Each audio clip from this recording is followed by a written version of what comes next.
Assalamualaikum warahmatullahi wabarakatuh. Perkenalkan, nama saya Melda Nur Fadilah dengan nomor indik mahasiswa 202-004-30273. Di sini saya akan memaparkan materi mengenai kalimat efektif. Apa itu kalimat efektif? Kalimat efektif adalah kalimat yang menyampaikan informasi yang sama dengan informasi yang diterima oleh pembaca. Berikut ini merupakan ciri-ciri kalimat efektif. Kesatuan gagasan hanya mengandung satu kesatuan gagasan yang mengandung satu ide pokok. Contohnya, SPP mahasiswa tahun ini baru saja dinaikkan. Lalu ada kesepadanan, yaitu keseimbangan pikiran atau gagasan dengan struktur kalimat. Salah satunya, kata depan tidak berada di depan subjek. Contohnya, bagi semua mahasiswa baru harus segera konfirmasi. Untuk menjadi kalimat yang efektif, kata bagi harus dihilangkan, sehingga semua mahasiswa baru harus segera konfirmasi.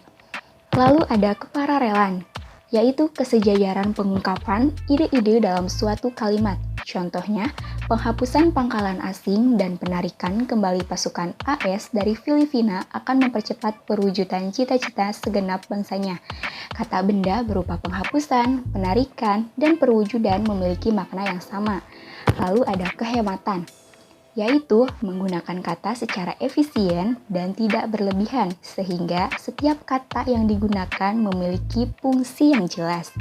Contohnya yaitu menghindari pengulangan subjek kalimat, menghindari kata hari, tanggal, bulan, dan tahun dalam hubungannya dengan nama hari, tanggal, bulan, dan tahun.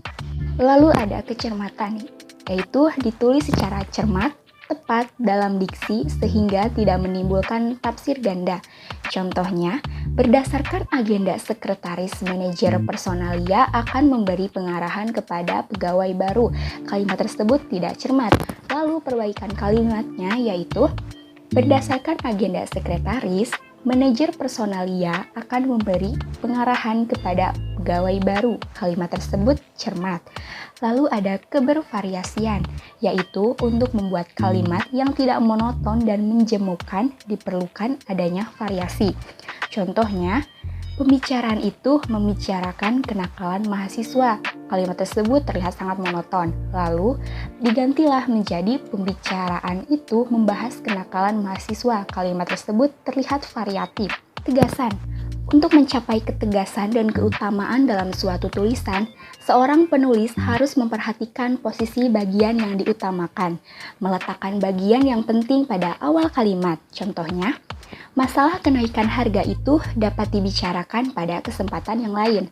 Lalu ada ketepatan, yaitu setiap kata yang digunakan perlu dipilih secara tepat dan cermat sehingga dapat mewakili tujuan, maksud, atau pesan penulis.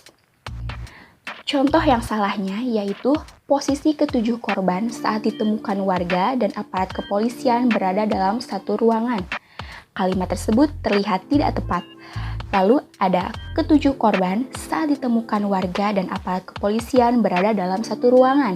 Kalimat tersebut terlihat sangat tepat. Lalu ada kebenaran struktur, yaitu kebenaran kaidah bahasa seperti kejelasan struktur, hubungan fungsi sintaksis seperti subjek, predikat, objek, pelengkap, dan keterangan. Contohnya, kepada hadirin dimohon berdiri, fungsi subjek tidak jelas.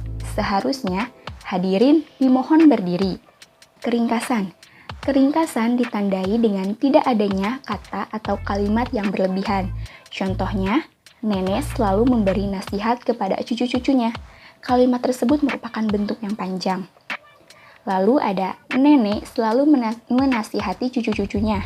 Kalimat tersebut merupakan kalimat yang ringkas. Pemilihan kata. Untuk menghasilkan tulisan yang baik, diperlukan pilihan kata yang cermat dan tepat. Suatu pilihan kata dinyatakan tepat apabila kata itu mengungkapkan maksud penulis dengan secermat-cermatnya. Pilihan kata yang terbaik harus memenuhi syarat, yaitu tepat, benar, dan lazim pemakaiannya. Rangkaian kalimat. Seorang penulis harus dapat merangkai kalimat secara bervariasi agar tulisan yang dihasilkan tidak monoton dibaca. Contohnya, sesuai dengan etika berdagang, dengan alasan apapun, pemodal besar tidak boleh menggusur pedagang kecil. Kalimat di atas dapat dibagi menjadi 3 bagian, yaitu sesuai dengan etika berdagang, dengan alasan apapun, pemodal besar tidak boleh menggusur pedagang kecil. Variasi kalimat yang mungkin yaitu dengan alasan apapun pemodal besar tidak boleh menggusur pedagang kecil sesuai dengan etika berdagang. Itu merupakan model BCA. Lalu ada pemodal besar tidak boleh menggusur pedagang kecil sesuai dengan etika berdagang dengan alasan apapun. Tersebut merupakan model CAB. Sekian presentasi dari saya, mohon maaf bila ada kesalahan. Wabillahi taufiq wal hidayah. Wassalamualaikum warahmatullahi wabarakatuh.